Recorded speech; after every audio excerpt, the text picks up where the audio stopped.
नमस्कार, मैं हूं गीतिका पांडे और आप देख रहे हैं मध्य प्रदेश का number 1 news channel clean news MP.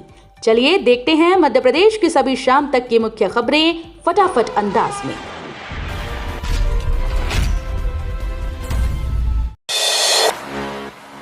Madhya Pradesh में गेहूं उपार्जन तेज, 1.81 लाख से ज्यादा किसानों ने कराया पंजीयन। मध्य प्रदेश में रबी विपणन वर्ष 2026-27 के तहत समर्थन मूल्य पर गेहूं उपार्जन के लिए पंजीयन प्रक्रिया जारी है।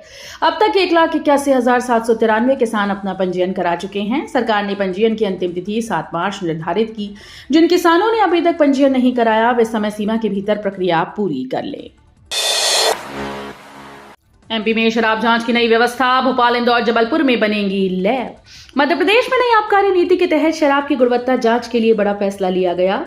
अब भोपाल, इंदौर, जबलपुर में अत्याधुनिक प्रयोगशालाएं स्थापित की जाएंगी। फिलहाल सैंपल्स की जांच अलग अलग स्थानों पर होती थी, जिससे रिपोर्ट में देरी और छेड़छाड़ की आशंका बनी रहती थी। नई लैब सीधे आबकारी विभाग के नियंत्रण में संचालित होंगी। विभाग जल्द ही इसके लिए स्थान चिन्हित करेगा। अप्रैल से इंदौर एयरपोर्ट के पुराने टर्मिनल से उड़ानें बढ़ेंगी यात्री क्षमता। देवी अहिल्याबाई होलकर एयरपोर्ट पर यात्रियों की बढ़ती संख्या को देखते हुए पुराने टर्मिनल से उड़ानों का संचालन फिर शुरू करने की तैयारी तेज हो गई। टर्मिनल का सिविल कार्य पूर्ण हो चुका है और आंतरिक रिनोवेशन जारी है। एयरपोर्ट प्रबंधन ने अप्रैल से संचालन शुरू करने के लिए इमिग्रेशन, अग्नि सुरक्षा और अन्य जरूरी अनुमतियों की प्रक्रिया शुरू कर दी है। बीएमएचआरसी में गैस पीड़ितों के इलाज रिकॉर्ड होंगे पूरी तरह से digital. Bhopal memorial hospital and research centre में गैस पीड़ितों और उनके आश्रित संतानों के उपचार से जुड़े वर्षों पुराने दस्तावेज अब डिजिटल रूप में सुरक्षित किए जाएंगे। इस पहल के तहत अस्पताल ने भारत सरकार के उपक्रम HLL इंफ्राटेक सर्विसेज लिमिटेड के साथ समझौता किया है। कागजी इलाज रिकॉर्ड को व्यवस्थित तरीके से संकलित कर डिजिटल फॉर्मेट में बदला जाएगा। MPSCT 2025 की परीक्षा 1 मार्च को, 20 फरवरी से एडमिट कार्ड जारी।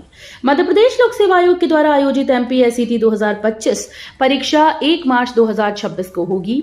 परीक्षा दोपहर 12 बजे से 3 बजे तक एक ही शिफ्ट में आयोजित की जाएगी। अभ्यर्थियों के एडमिट कार्ड 20 फरवरी 2026 से आधिकारिक वेबसाइट पर उपलब्ध हैं। उम्मीदवार एप्लीकेशन नंबर और जन्मतिथि के माध्यम से प्रवेश पत्र डाउनलोड कर सकते हैं।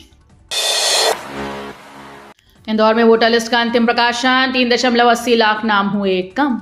इंदौर जिले में मतदाता सूची के विशेष संक्षिप्त पुनरीक्षण के बाद अंतिम सूची जारी कर दी गई। अब जिले में कुल 24,86,996 मतदाता दर्ज हैं, जबकि प्रक्रिया शुरू होने से पहले ये संख्या 28,67,294 थी, यानी 3,80,298 नाम सूची से कम हुए। अंतिम प्रकाशन के साथ ही नाम जोड़ने, हटाने और स्थानांतरण की प्रक्रिया फिर शुरू हो गई। 28 फरवरी को बोत्सवाना से आएंगे 8 चीते, 2032 तक आत्मनिर्भर आबादी का लक्ष्य। बोत्सवाना से 28 फरवरी को 8 और चीते मध्य प्रदेश लाई जाएंगे, जिससे राज्य में चीतों की संख्या बढ़ेगी। सरकार का लक्ष्य वर्ष 2032 तक लगभग 17,000 वर्ग किलोमीटर क्षेत्र में 60 से 70 चीतों की आत्मनिर्भर आबादी स्थापित करना है। इसके तहत गुजरात के बन्नी घास के मैदानों में संरक्षण प्रजनन केंद्र भी स्थापित किया जाएगा। HPCL में 608 पदों पर भर्ती, 2 मार्च तक करें ऑनलाइन आवेदन। हिंदुस्तान पेट्रोलियम कॉर्पोरेशन लिमिटेड ने ग्रेजुएट ट्रेनिंग अप्रेंटिसशिप के तहत 608 पदों पर भर्ती निकाली। ऑनलाइन आवेदन प्रक्रिया 16 फरवरी से शुरू हो चुकी है। अंतिम तिथि 2 मार्च 2026 निर्धारित की गई। इच्छुक और योग्य उम्मीदवार आधिकारिक वेबसाइट पर जाकर आवेदन कर सकते हैं। चयन पूरी तरह से मेरिट के आधार पर किया जाएगा। किसी प्रकार की लिखित परीक्षा नहीं होगी। एमपी के 3 जिलों में बूंदाबांदी, कई शहरों में बादल और कोहरा। मध्य प्रदेश में मौसम ने एक बार फिर से करवट ली। पिछले 24 घंटों के दौरान जबलपुर, बुरहानपुर, नर्मदापुरम में हल्की बूंदाबांदी दर्ज की गई, जबकि अन्य जिलों में बादलों की आवाजाही बनी रही। रविवार सुबह कई शहरों में हल्का कोहरा भी छाया रहा। बदले मौसम के कारण तापमान में 1 से 2 डिग्री सेल्सियस तक गिरावट आई। एमपी में रफ्तार का कहर, बस, ट्रक और बाइक हादसों में कई घायल। मध्य प्रदेश में अलग अलग जिलों में हुए सड़क हादसों ने चिंता बढ़ा दी। पिपरिया छिंदवाड़ा रूट पर बस पलटने से 10 यात्री घायल हुए, जिसमें 3 को फ्रैक्चर है।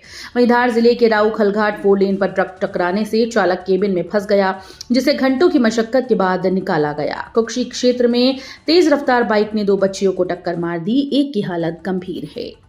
तो ये थी शाम तक की मुख्य खबरें। रोजाना ऐसे ही मध्य प्रदेश से अपडेट रहने के लिए क्लीन न्यूज एमपी को अभी सब्सक्राइब करें और वीडियो को लाइक करना बिल्कुल न भूलें। धन्यवाद।